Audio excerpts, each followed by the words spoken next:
인사 나누십시다. 하나님은 당신을 사랑하십니다.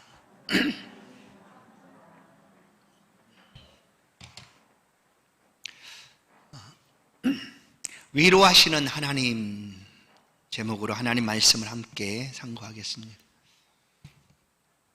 애썼어, 수고했어, 이 한마디가 우리를 참 평안케 해줍니다. 이해관계가 없어도 관심을 갖고 돌봐주고 사공간의 소통이 잘 되고 또 알아주고 수고했다 격려해주면 그런 곳은 살만한 곳 아니겠습니까? 요즘 우리들의 일상 속에 이런 위로가 정말 필요하지만 사람들마다 코로나19로 인한 어려움 또 그런 고통 속에서 보이지 않는 날카로운 비수들을 하나씩 가지고 있는 듯 합니다. 스치기만 하면 이와 같은 위로와 축복이 나오는 것이 아니라 비수가 쏟아져 나옵니다.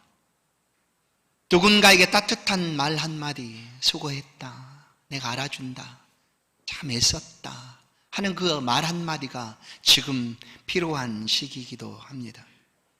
많이 힘들고 지치고 아프고 고통스러워도 알아주는 사람이 없으면 얼마나 외롭겠습니까? 우리가 그러지 않습니까? 그러나 오늘 말씀을 통하여 하나님께서 우리를 알아주시겠다, 위로하시겠다 말합니다. 스치면 후벼 파는 그런 날카로운 비수가 아니라 잘했어, 수고했어, 애썼어, 조금만 기다려봐, 잘 될 거야 하는 그런 위로의 말들이 우리 안에 있기를 간절히 소원합니다. 하나님을 왕으로 섬기시는 성도 여러분, 왕이신 하나님 앞에 우리의 모든 존귀와 영광을 돌려드리며 이 시간 예배하는 이 시간 위로의 하나님께서 우리를 위로하여 주실 것입니다. 다가오셔서 우리의 아픈 마음, 들썩거리는 어깨 보듬어 주시고 품어 주시고 그래 애썼다, 수고했다, 걱정하지 마라, 내가 함께 할 거야 하는 그런 위로의 메시지가 오늘 여러분의 심령 속에 있게 될 줄로 믿습니다. 이 위로 안에서 이 한 시간 평안함을 얻고 쉼을 얻는 그런 복된 시간 되기를 바랍니다. 말씀은 본문은 이렇게 시작을 합니다. 고린도 교회에 관한 말씀입니다. 고린도 교회는 많은 교회들과 다르게 은사가 참 많은 교회였습니다. 많은 은사가 있었고 또 은혜들이 가득했던 교회였습니다. 그러나 그런 은사가 많은 반면에 많은 문제들도 그 교회 가운데 있었습니다. 바울 사도는 서신을 보내면서 야단하고 그 잘못된 것을 꾸짖을 수도 있습니다. 그러나 그렇게 시작하지 않습니다. 이 서신을 보내는 목적은 그들을 위로하기 위함이었습니다. 고린도 교회를 위로하기 위해서 많은 잘못과 또 어려움도 있지만 문제들도 있지만 이 서신을 통하여 그들이 위로받고 그 어려움들을 이기고 힘을 낼 수 있도록 이 서신을 보냅니다. 그래서 서신의 첫 마디가 이렇습니다. 2절을 보시면 하나님 우리 아버지와 주 예수 그리스도로부터 은혜와 평강이 있기를 원하노라. 축복입니다. 축복. 하나님 아버지로부터 은혜와 평강이 있기를 원하노라. 축복의 메시지를 먼저 줍니다. 물론 고린도 교회뿐만 아니라 바울 사도의 서신, 모든 서신의 시작이 이렇게 축복으로 시작합니다. 하나님의 축복하심이 너희와 함께 있기를 원한다. 위로는 이렇게 우리 가운데 다가옵니다. 위로하는 한 가지 목적이 있다면 회복하는 것이죠. 위로가 필요한 상황들을 우리가 생각해 보면 절망적이고 낙심하고 실패하고 아무런 소망이 없는 것 같은 그런 순간입니다. 그럴 때 정말 위로가 필요한 것이죠. 그러면 그 위로가 다가오면 그런 절망적인 상황을 딛고 일어서서 소망 가운데 살아가게 되는 것이죠. 그래서 위로는 회복입니다. 회복. 사랑하는 성도 여러분, 오늘 주의 위로하심이 예배하는 모든 성도들 비대면으로 예배하지만 가정 속에서 함께 예배하는 모든 성도들의 심령 속에 하늘의 위로가 넘치도록 임하기를 주의 이름으로 축원합니다. 이 서신을 보내고 있는 바울 사도의 상황은 고난의 연속이었습니다. 고난 가운데 있는 삶이었습니다. 그런데 그 고난을 그가 넉넉히 이길 수 있었던 비결이 바로 하나님의 위로였습니다. 하늘의 위로였습니다. 그래서 그 위로를 그가 직접 체험하고 그 위로를 이제 고난 속에 있는 고린도 교회에게 전해주고자 함입니다. 그렇게 이 서신을 바울이 기록합니다. 환난 중에서 만났던 하나님의 위로, 그 위로가 너희들에게도 있기를 원한다 하고 전하고 있는 것이죠. 성도 여러분, 오늘 우리의 삶의 자리가 모두 다 넉넉하거나 평안하거나 좋다라고 말할 수는 없습니다. 많이 힘들고 어려운 것이 사실입니다. 지금 위로가 필요한 순간이죠. 어떤 위로가 우리 가운데 있기를 원하십니까? 다름 아닌 하늘의 위로, 하나님의 위로가 오늘 이 시간 우리 가운데 임하기를 간절히 축원합니다. 6절 말씀을 보시면 우리가 환난 당하는 것도 너희가 위로와 구원을 받게 하려는 것이요, 우리가 위로를 받는 것도 너희가 위로를 받게 하려는 것이니 이 위로가 너희 속에 역사하여 우리가 받는 것 같은 고난을 너희도 견디게 하느니라. 단순히 위로로 그치지 않고 지금 살아가고 있는 그 삶의 자리에서 고난과 환난을 견딜 수 있는 비결, 그것이 바로 위로다. 하늘의 위로다. 하나님의 위로를 풍성히 너희에게 주고자 합니다 라고 말하고 있는 것입니다. 성도 여러분, 지금 우리 가운데 이와 같은 위로가 필요합니다. 단순히 바울은 그들이 고통받고 있는 그것 알아주고 보듬어주는 정도가 아니라 그것을 뛰어넘어서 어떠한 환난과 고난도 넉넉히 이길 수 있도록 이 서신을 보내는 거죠. 그들은 이 말씀을 통하여 위로를 받습니다. 하나님이 우리와 함께 하신다라는 사실 때문에 위로를 받게 됩니다. 사랑하는 성도 여러분, 오늘 그리스도 예수께서 우리와 함께 하시는 줄로 믿습니다. 우리 안에 함께 동행하시고 함께 해주시는 줄로 믿습니다. 예수 그리스도의 오심의 목적을 주님이 친히 말씀을 해주십니다. 나는 섬김을 받으려 한 것이 아니다, 섬기기 위해서 왔노라라고 말씀하시죠. 나는 잃어버린 자를 찾으러 왔다라고 얘기합니다. 맞습니다. 섬김을 받기 위해서 오신 것이 아니라 십자가를 지시고 오히려 우리를 섬겨주시기 위하여 주님이 오셨습니다. 또 본래 하나님 품 안에 있었던 우리들, 하나님의 것이었던 우리들을 찾아내시기 위하여 이 땅에 오셔서 찾으셨습니다. 그리고 아버지, 하나도 잃어버린 자가 없습니다 라고 주님은 마지막 기도를 하나님 앞에 올리셨습니다. 주님의 오심은 이것만이 아닙니다. 또 한 가지, 복음서를 통하여 주께서 우리 가운데 왜 오셨는가를 밝혀주고 있습니다. 누가복음 4장 18절은 주의 성령이 내게 임하셨으니 이는 가난한 자에게 복음을 전하게 하려 하시려고 내게 기름을 부으시고 나를 보내사 포로된 자에게 자유를, 눈먼 자에게 다시 보게 함을 전파하며 눌린 자를 자유롭게 하고 주의 은혜의 해를 전파하게 하려 하심이라 하였더라. 이것이 예수 그리스도의 메시아 선언입니다. 약속하신 메시아이시다라는 사실을 주님이 선언하시는 말씀이죠. 그런데 이 말씀은 구약 이사야 61장 1절 2절 말씀을 인용하신 것이죠. 이 말씀은 메시아의 예언구절입니다. 주 여호와의 영이 내게 내리셨으니 이는 여호와께서 내게 기름을 부으사 가난한 자에게 아름다운 소식을 전하게 하려 하심이라. 나를 보내사 마음이 상한 자를 고치며 포로된 자에게 자유를, 갇힌 자에게 노임을 선포하며 여호와의 은혜의 해와 우리 하나님의 보복의 날을 선포하여 모든 슬픈 자를 위로하되. 마음이 상한 자를 고치며 모든 슬픈 자를 위로하며, 그리스도의 오심입니다. 그렇게 오셔서 그 사역을 잘 감당하셨습니다. 복음서를 보시면 예수님을 만났던 수많은 사람들, 예수님은 예면치 아니하시고 다 만나주셨습니다. 그들의 육적인 질병도 고쳐주실 뿐만 아니라 마음의 상처도 주님이 보듬어 주시고 위로하시고 고쳐주셨습니다. 이 주님의 위로가 필요치 않은 사람은 아무도 없습니다. 오늘 우리도 마찬가지입니다. 저도 여러분도 이 주님의 위로가 너무나 필요합니다. 주여 우리 가운데 오셔서 위로하여 주옵소서. 말씀하여 주옵소서. 겉으로 보기에는 아무 문제가 없습니다. 잘 살아갑니다. 아무 문제 없이 평안하게 사는 것 같습니다. 그러나 들여다보면 너무나 어렵습니다. 가정 속에 힘들고 자녀들과 관계 속에 어렵고 직장에서 사회 속에서 얼마나 고통스럽고 어려운 삶을 살고 있는가. 그래서 필요합니다. 주님 너무나 어렵습니다. 너무나 힘듭니다. 도와주십시오. 라고 할 때 주께서는 다가오셔서, 주님은 우리를 위로하시기 위해서 오셨기 때문에 다가오셔서 말씀합니다.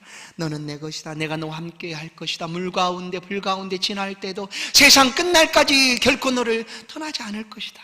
함께 할 거야. 걱정하지 마.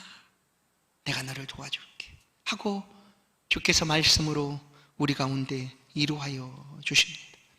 오늘 바울 사도는 고린도 교회를 향하여 이 위로하시는 하나님을 전해줍니다. 위로하신 하나님이 누구신가? 말씀을 보면 예수 그리스도의 하나님이시오 자비의 하나님이시다 라고 소개합니다.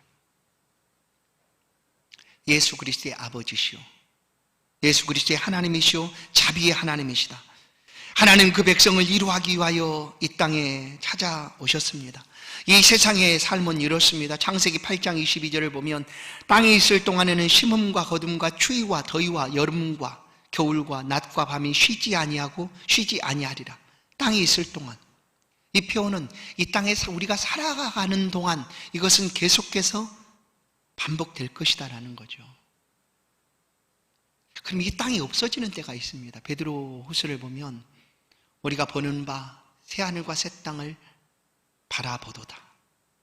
우리가 지금 살고 있는 땅과 하늘, 그것은 두루마리가 말리듯 사라지고 새하늘과 새 땅이 도래하게 될 것이다 라고 말하죠. 그러나 지금 우리는 이 땅에서 삶을 살아갑니다. 살아가는 날 동안 이것이 계속 반복됩니다. 사계절이 반복되고 추위와 더위와 심음과 거둠이 반복되는 삶을 살지만 어디 이것뿐이겠습니까? 우리 안에 계속되는 아픔과 고난과 어려움과 눈물을 흘려야 되는 그런 상황도 계속 반복된다는 것이죠. 우려야 되는 일들이 계속 반복됩니다. 살아있는 동안, 땅에 거하는 동안. 다른 사람보다 뛰어나지 못해서 아파합니다. 능력이 없어서 아픕니다. 왜냐하면 저 사람은 능력이 있어서 모든 일들이 승승장구하는데 나는 아무리 발버둥 쳐도 내게는 그런 능력이 없어요. 그래 고통스럽고 아픕니다. 나는 왜 이런가? 그러나 여러분, 그 삶이 우리의 삶이기도 합니다. 하나님은 능력 있는 사람만 좋아하는 것이 아닙니다. 하나님은 약하고 연약해도 그 사람 역시 하나님이 붙들어 주시고 하나님이 귀히 여기시는 하나님의 자녀입니다. 그러나 살아가는 동안 그것들 때문에 우리는 울어야 합니다. 눈물을 흘려야 되는 일들이 너무나 많습니다. 그것을 하나님이 아신다는 거죠. 아십니다. 아시고 다가오셔서 하나님이 위로해 주시겠다는 거예요. 세상에 다른 어떤 방법이 아니라 하나님이 아시기 때문에 우리를 위로해 주시겠다는 겁니다. 그래, 너 능력 없는 거 내가 안다. 그래, 내가 너와 함께 할 거야. 내가 너 붙들어 줄 거야. 지금도 정말 잘하고 있어. 그래, 힘을 내야지. 하나님이 붙들어 주시고 우리로 하여금 그렇게 하시겠다는 거예요. 이사야 40장 1절 너희 하나님이 이르시되 너희는 위로하라. 내 백성을 위로하라. 선지자를 통하여 주의 종들을 통하여 하나님이 위로의 말씀을 하게 하십니다. 너희는 내 백성을 위로하라. 오늘 바울 사도가 고린도 교회를 향하여 하나님의 위로가 나를 이렇게 살아가게 하고 있다. 많은 고난 속에서도 하나님의 위로를 통하여 내가 견디고 있다. 너희에게 이 위로를 전한다. 하나님의 위로. 너희도 이 위로를 통하여 그 모든 고난과 환난들을 넉넉하게 견디게 될 것이다 라는 것이죠. 하나님은 그 선지자를 통하여 종들을 통하여 말씀합니다. 내 백성을 위로하라. 내 백성을 위로하라. 이 시간 하늘의 위로가 성도들의 심령 속에 가득하기를 주의 이름으로 축원합니다. 또 말씀으로 하나님은 이루하십니다. 시편 107편 20절, 그가 그의 말씀을 보내어 그들을 고치시고 위험한 지경에서 건지시는도다. 말씀을 보내어, 말씀을 보내어. 여러분, 우리가 어렵고 힘들 때 힘이 되는 것은 여호와의 말씀입니다. 여호와의 말씀. 성령 하나님이 깨닫게 하시고 생각나게 하시고 기억나게 하시는 여호와의 말씀입니다. 그 말씀이 우리를 붙들어 주십니다. 말씀이 좌우로 우로나 흔들리지 않도록 붙들어 주십니다. 하나님 이렇게 우리 가운데 다가오셔서 우리를 위로하시는 하나님입니다. 위로를 받았던 성경의 인물들 몇 분을 한번 소개하겠습니다. 야곱입니다. 야곱은 12조상의 12지파의 조상이죠. 야곱. 족장 야곱은 어느 날 아무것도 가지지 못한 채 그냥 빈 몸으로 도망쳐야 되는 순간이 있었습니다. 형 에서를 피하여 집에서 도망쳐야 했습니다. 베델에 이르러 밤이 늦어 잠이 들었습니다. 그 잠결에 하나님께서 그 야곱을 찾아오십니다. 야곱의 꿈속에 사닥다리 위에서 하나님이 말씀합니다.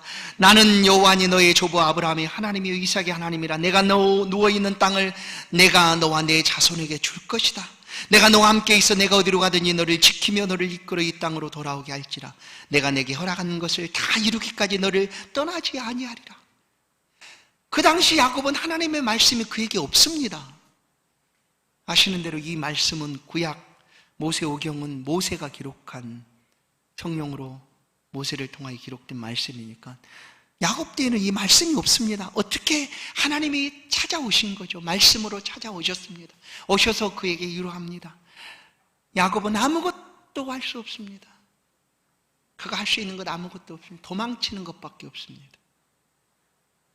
어떻게 해야 될까? 앞으로 어떻게 살아야 될까? 그것도 그는 자신할 수 없는 상황입니다. 그때 하나님이 다가오셔서 내가 어디로 가든지 너를 지키며 너를 이끌어 이 땅으로 돌아오게 할 것이다. 내가 허락한 것을 다 이루기까지 너를 떠나지 아니하리라. 떠나지 아니하리라. 떠나지 않겠다 말씀한 거죠. 위로는 무엇입니까? 하나님 우리를 결코 떠나지 않습니다. 우리를 자녀 삼으신 하나님은 절대로 우리를 놓치지도 않으십니다. 빼앗기지도 않으십니다. 우리를 하나님의 소유 삼으시고 우리를 끝까지 보호하시고 지키시는 하나님입니다. 그렇게 야곱은 밧단 아람 나반의 집에 가서 외삼촌 집에 가서 20년을 삽니다. 그 후에 다시금 가나안으로 돌아왔습니다.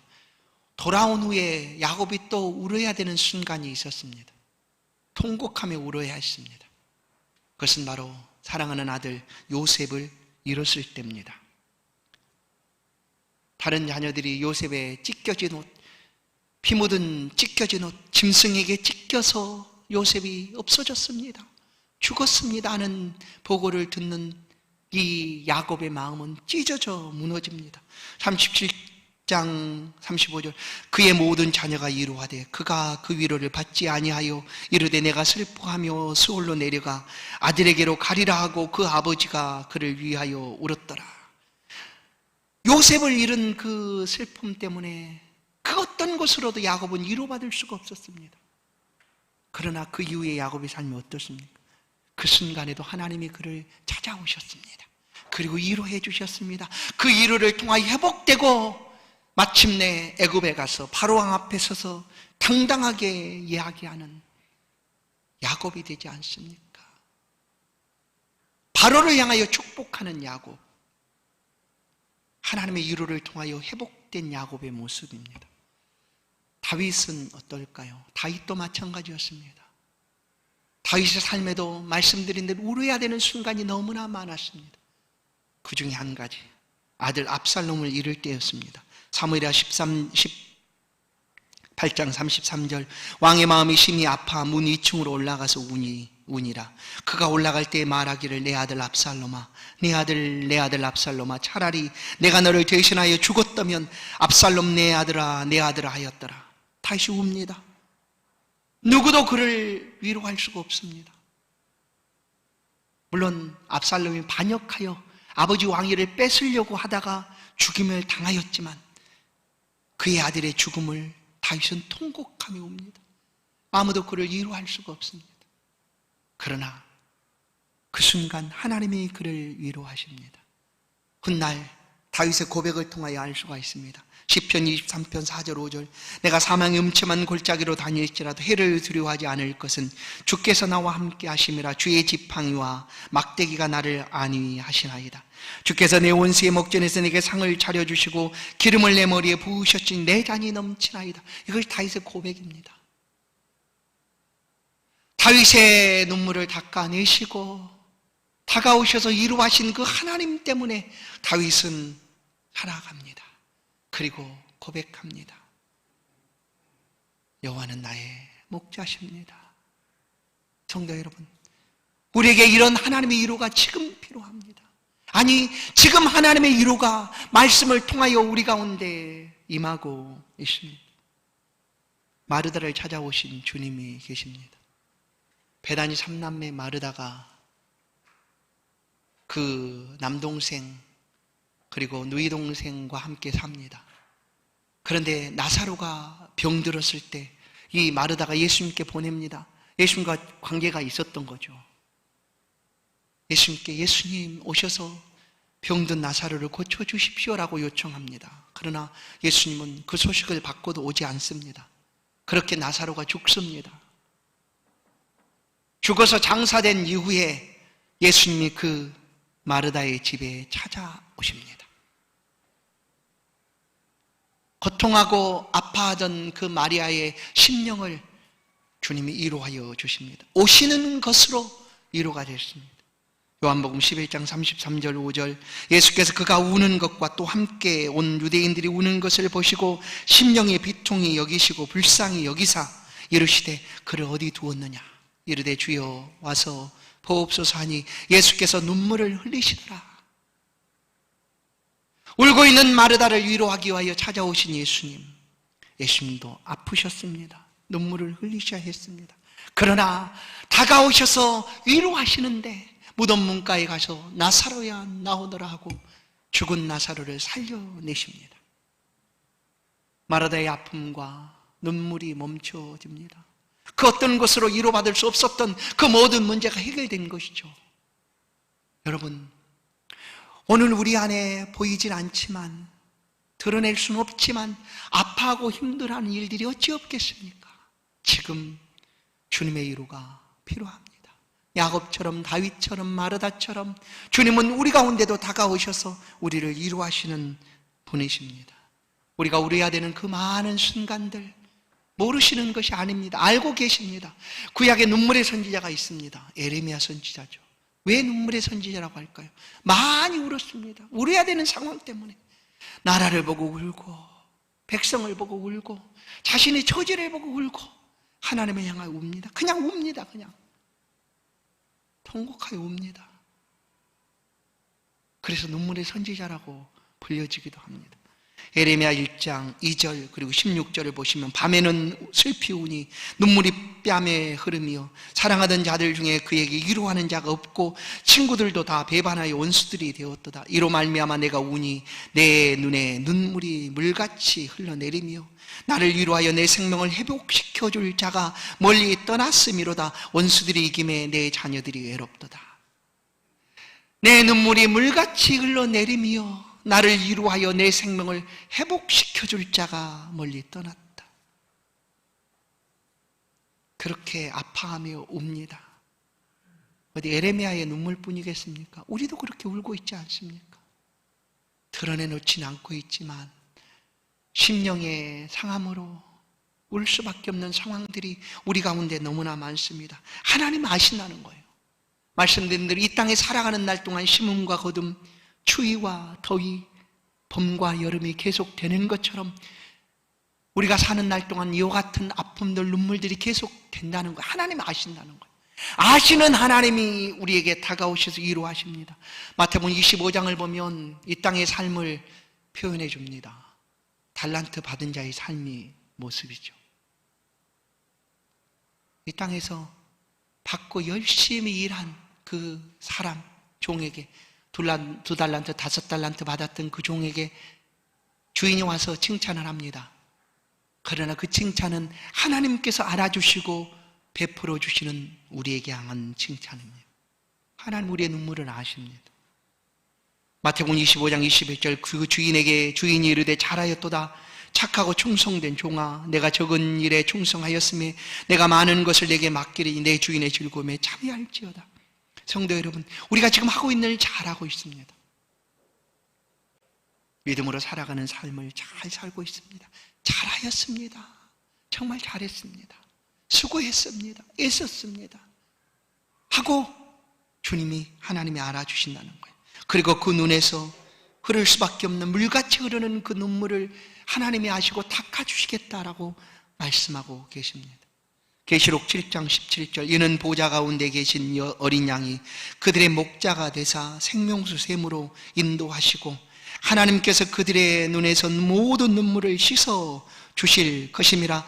계시록 21장 4절 모든 눈물을 그 눈에서 닦아주시니 다시는 사망이 없고 애통하는 것이나 곡하는 것이나 아픈 것이 다시 있지 아니하리니 처음 것들이 다 지나갔음이로라. 하나님이 아시고 우리의 눈에서 눈물을 닦아주십니다. 그리고 잘하였다 착하고 충성된 종 얼마나 애썼니 얼마나 힘들었니 이제 걱정하지 마 내 품 안에서 영원토록 쉬어라 하고 하나님이 위로하신다는 거예요. 그 위로를 바울 사도는 교회에 전해주고 있는 것입니다. 고린도 교회는 많이 힘들었습니다. 많은 어려움으로 교회 안에 어려움이 많이 있었습니다. 뿐만 아니라 외적인 고난들도 다가왔습니다. 그래서 그들이 위로받을 수가 없었습니다. 그러나 하나님의 위로하심으로 지금 전하고 있습니다. 사랑하는 성도 여러분, 오늘 우리가 이렇게 위로받기를 주의 이름으로 축원합니다. 우리의 삶에도 위로가 정말 필요합니다.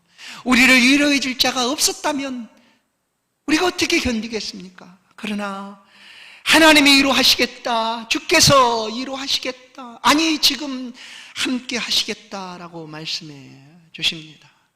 오늘 이 말씀을 듣는 주의 모든 백성들 주의 말씀으로 위로받으시고 힘을 내시기를 주의 이름으로 소원합니다. 오늘 말씀을 한 절 읽고 맺겠습니다. 1장 4절 말씀입니다. 고린도서 1장 4절 말씀, 이 말씀 우리가 같이 한번 합독해서 읽도록 하겠습니다. 같이 합독합니다. 시작.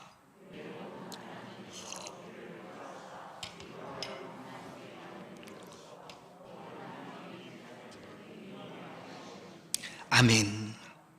우리를 위로하사 우리로 하여금 하나님께 받는 위로로서 모든 환난 중에 있는 자들을 능히 위로하게 하시는 이시로다. 하나님의 위로는 단순히 우리만 위로받고 끝나는 것이 아니라는 거죠. 우리가 위로를 통하여 위로하는 사람이 되도록 하셔야 합니다. 이 시대가 위로가 필요합니다. 여러분, 스치기만 해도 가시돋친 비수가 그냥 쏟아져 나오는 때입니다. 그러나 하나님의 위로를 풍성히 받은 우리들이 위로를 받고 모든 환난들을 견디고 또 힘든 사람들을 위로받도록 하기 위함이다라는 것입니다. 하나님 그렇게 우리를 위로해 주십니다.